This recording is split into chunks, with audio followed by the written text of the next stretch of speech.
വളരെ ഈസി ആയിട്ട് passive income generate ചെയ്യാൻ പറ്റുന്ന ഒരു ഓപ്പർച്യൂണിറ്റിയാണ് ശരിക്കും മ്യൂച്വൽ ഫണ്ടുകളിലുള്ളത്. പക്ഷേ ആളുകൾ ഇത് വേണ്ട വിധത്തിൽ ഉപയോഗിക്കാറില്ല എന്നുള്ളതാണ് സത്യം.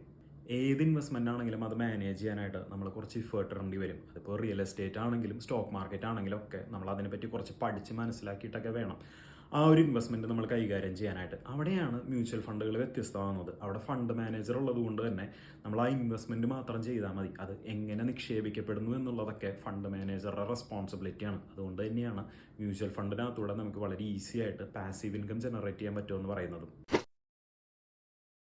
ഞാൻ ഓൾറെഡി റിയൽ എസ്റ്റേറ്റ് ചെയ്യുന്നുണ്ട്, അല്ലെങ്കിൽ ഗോൾഡിൽ ഇൻവെസ്റ്റ് ചെയ്യുന്നുണ്ട്, സ്റ്റോക്ക് മാർക്കറ്റിൽ ഇൻവെസ്റ്റ് ചെയ്യുന്നുണ്ട്, ഇനി ഞാൻ മ്യൂച്വൽ ഫണ്ടിലും ഇൻവെസ്റ്റ് ചെയ്യണം എന്നൊക്കെ പലരും ചോദിക്കാറുണ്ട്.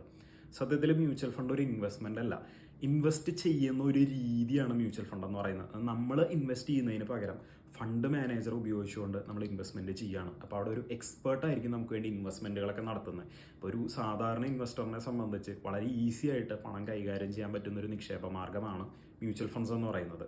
ഇന്ത്യൻ ഓഹരികളിൽ നിക്ഷേപിക്കുന്ന പോലെ തന്നെ വിദേശ ഓഹരികളിൽ നിക്ഷേപിക്കാനായിട്ട് നമുക്ക് അവിടുത്തെ ബ്രോക്കേഴ്സിൻ്റെ അക്കൗണ്ട് വേണ്ടി വരും, അല്ലെങ്കിൽ ഫോറക്സ് അക്കൗണ്ടുകൾ എടുക്കേണ്ടി വരും. ഇവിടെയാണ് നമുക്ക് ഫണ്ട് ഓഫ് ഫണ്ട് കാറ്റഗറിയിലുള്ള മ്യൂച്വൽ ഫണ്ടുകൾ ഭയങ്കര ഹെൽപ്ഫുൾ ആവുന്നത്. നമുക്ക് ഫോറിൻ മാർക്കറ്റിലുള്ള ഫണ്ടുകളിൽ അല്ലെങ്കിൽ അവിടുത്തെ ഓഹരികളിലൊക്കെ നിക്ഷേപിക്കാനായിട്ട് ഇത്തരം മ്യൂച്വൽ ഫണ്ടുകൾ നമ്മളെ ഹെൽപ്പ് ചെയ്യും. മ്യൂച്വൽ ഫണ്ടുകളുടെ ഏറ്റവും വലിയ ബ്യൂട്ടി എന്ന് പറയുന്നത് ഫ്രാക്ഷണൽ ഓണർഷിപ്പിലാണ്.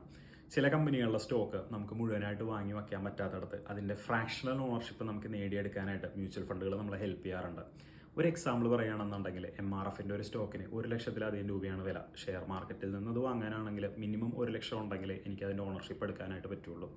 ഇവിടെയാണ് 5,000 രൂപയോ 10,000 രൂപയ്ക്ക് ഉപയോഗിച്ച് ഈക്വലൻ നമ്പർ ഓഫ് യൂണിറ്റ്സ് ആയിട്ട് എനിക്ക് ഫ്രാക്ഷണൽ ഓണർഷിപ്പ് എന്ന് പറയുന്നത്, അല്ലെങ്കിൽ അതിൻ്റെ ഒരു ചെറിയൊരു പെർസെൻറ്റേജ് ഓണർഷിപ്പ് എനിക്ക് കിട്ടാനുള്ള ഒരു ഓപ്പർച്യൂണിറ്റിയാണ് മ്യൂച്വൽ ഫണ്ടുകൾ നൽകുന്നത്. So if you are already not investing in mutual funds, please consider investing in mutual funds because it is passive and easy.